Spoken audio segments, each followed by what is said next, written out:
একটা লাইক ও একটা শেয়ার যদি করেন ইসলামিক মাইন্ডের ভিডিও করলে ইসলামিক মাইন্ডের ভিডিওগুলো করতে মনে চায়।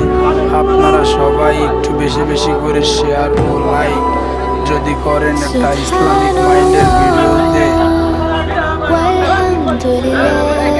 তাহলে ভালো হয়। লা ইলাহা ইল্লাল্লাহ আল্লাহু আকবার সুবহান